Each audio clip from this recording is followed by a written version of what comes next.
On va retrouver donc Benoît Rousseau qui est fondateur du blog en ligne et trader pour compte propre. Bonjour Benoît. Alors Benoît, on voit ce matin qu'il y a un petit décrochage des indices. Le CAC est venu toucher les 4300 points. Le DAX résiste un petit peu mieux tout de même, mais en baisse de 0,8%. Quel est votre sentiment? Est-ce que c'est annonciateur d'un repli plus marqué sur les indices? Alors effectivement là ça fait faire en fait 48 heures qu'on commence un petit peu à décrocher sur les indices européens. Là je vous mets en 48 heures l'indice DAX 30 qui est un des plus gros indices européens. On voit qu'on était aux alentours des 10 000, 10 100, on pouvait se battre à peu près sur ces niveaux-là. Et là on voit qu'on a quand même une sacrée chute avec un rebond, des rebonds qui se forment sur la zone des 9009. Alors qu'est-ce qui se passe? On a eu de mauvais chiffres cette nuit par rapport à la Chine. La Chine qui est maintenant la première ou deuxième puissance économique mondiale en fonction des chiffres qu'on analyse. Donc mauvais chiffres en Chine et ce matin à 9h, mauvais chiffres pour l'Allemagne. On a une contraction des exportations, donc on commence à avoir un petit peu, ça commence effectivement à baisser, ça sent pas très bon sur les indices européens là depuis 48 heures. Par contre, quand on surveille les indices américains, eux, ils lâchent pas grand chose encore. Pour l'instant, donc c'est pas encore un vent de panique du tout. Pour preuve, je suis toujours à l'achat après de fortes baisses. Donc par exemple, j'ai fait quelques trades ce matin sur le DAX en achetant sur la zone des 9900 parce qu'on a bien rebondi systématiquement sur les 9900. Donc là, j'ai pu faire une dizaine de points. Donc je reste encore, je passe pas en vente. Vous n'avez pas entré d'ordre de vente ce matin? J'en ai fait un seul, c'était sur les 9900, si on cassait les 9900 sur un breakout. Donc ça c'est vraiment un ordre un petit peu technique qui m'a fait prendre très peu d'argent parce qu'on a vite rebondi, donc je suis sorti, j'ai dû gagner un point je crois ou un point et demi, donc vraiment pas grand chose. Et là parce qu'on a un support en fait technique sur les 9900, on rebondit bien, donc quand on arrive légèrement en dessous des 9900, je rentre et j'essaie de sortir assez vite parce qu'on pourrait peut-être encore descendre. Donc pour le moment, si vous voulez, j'ai pas une visibilité en fait réel sur les marchés indices, notamment européens. Mes objectifs de fin d'année ont été atteints, je voyais le DAX au-dessus de 10 000, on y est. Maintenant, je trouve que ça hésite un peu, et donc moi-même j'hésite un peu, donc je fais vraiment plus du trading très technique, et puis j'attends de voir un peu dans quel sens le vent tourne. A priori, comme on est encore au mois de décembre et qu'on va avoir la saison des fêtes, des achats, en théorie, pendant 15 jours, on devrait peut-être encore se stabiliser ou remonter un petit peu légèrement. Donc je ne suis pas vraiment vendeur massivement du tout. C'est comme je vous le dis depuis.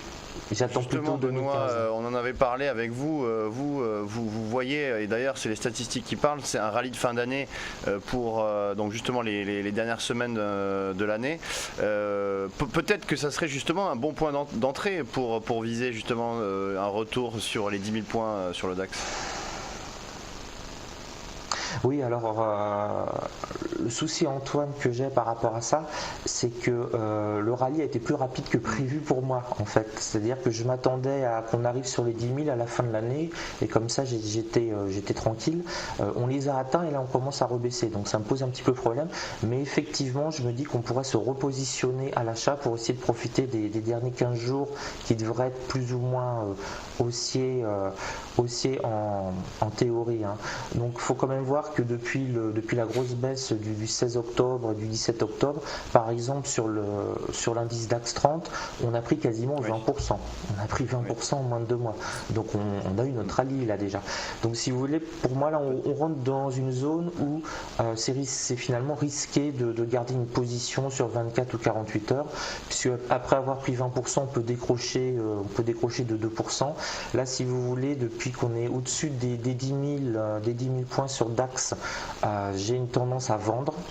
Parce que je me dis que statistiquement, on a quand même plus de chances de perdre 2 ou 3% que d'en reprendre à nouveau 3%. Donc si vous voulez, le rallye, on est quasiment... Donc peut-être qu'on a déjà fait finalement... On est quasiment sur nos plus hauts. On a peut-être déjà fait le rallye de fin d'année, donc courant mois de novembre jusqu'à début décembre, et que là, pour le coup, on pourrait rester sur les niveaux actuels sans vraiment progresser sur les indices. Bah écoutez, là, pour l'instant, au moins depuis 48 heures, on rentre quand même un petit peu dans une phase de stagnation. Hein. Alors on perd un peu, mais on n'en gagne pas beaucoup. Là je vous mets par exemple le DAX sur une semaine. Donc quasiment depuis le début décembre, finalement on n'a rien pris, on n'a rien perdu. Hein. On a eu un point bas vers 9850. Là on est actuellement pile au milieu à 9930 et on a fait un point haut vers les 10080. Sur annonce de la BCE, donc c'est des flèches assez exceptionnelles. Donc là on voit qu'on commence à avoir un petit peu un range qui commence à se créer, peut-être point bas 9850 correspondrait à la S2 journalière, et puis on a un point haut là qui se renforce de plus en plus, légèrement au-dessus des 10 000 points. Donc ce que je crains entre guillemets en tant que trader, enfin surtout par rapport à ma façon de trader, c'est que les 3 prochaines semaines on va stagner un petit peu dans un range, et c'est pas, alors ça dépend vraiment les types de traders. Il y a des traders qui adorent trader en range. Moi personnellement j'aime bien les ruptures de range pour trader, et on voit sur le CAC 40 là sur la dernière semaine on a exactement la même chose, hein. On a vraiment la ligne des 4400 4420 qui sert de repoussoir, et puis là on est sur la ligne des 4300 où on rebondit sur les 4300. Donc on a peut-être un range en construction. Est-ce que vous avez pu passer des ordres ce matin sur le CAC 40? Alors sur le CAC 40 ce matin, il y avait le bon coup à faire habituel, qui peut arriver, c'est-à-dire essayer d'acheter pour anticiper un rebond sur les niveaux et sur un niveau symbolique. Donc là en fait on avait vraiment une caractéristique assez intéressante à cet endroit-là. Pour pouvoir jouer un rebond, on avait la conjonction de 2 facteurs importants. La ligne symbolique des 4300, donc ça c'est plus difficile de casser les centaines sur à peu près n'importe quel indice. Donc là on a souvent des possibilités de rebond, et en plus on avait un support 2 journalier qui était à 4309, et on voit qu'exactement le point bas était entre les deux, donc vers 4303 4304, et on a eu un rebond.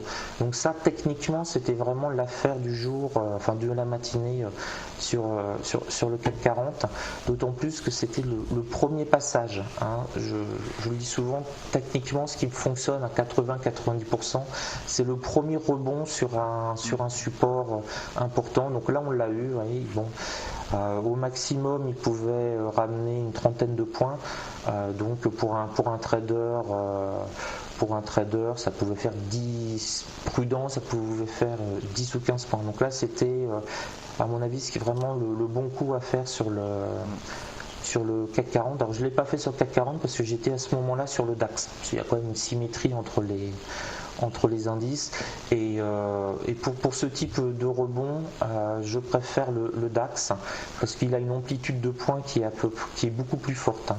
On a là au même moment l'amplitude de points sur le DAX ça a été à peu près 60 points à 60 points à 25 euros contre 30-40 points à 10 euros le point.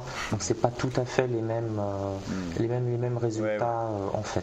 Donc ça dépend aussi du money management de chacun, de son capital.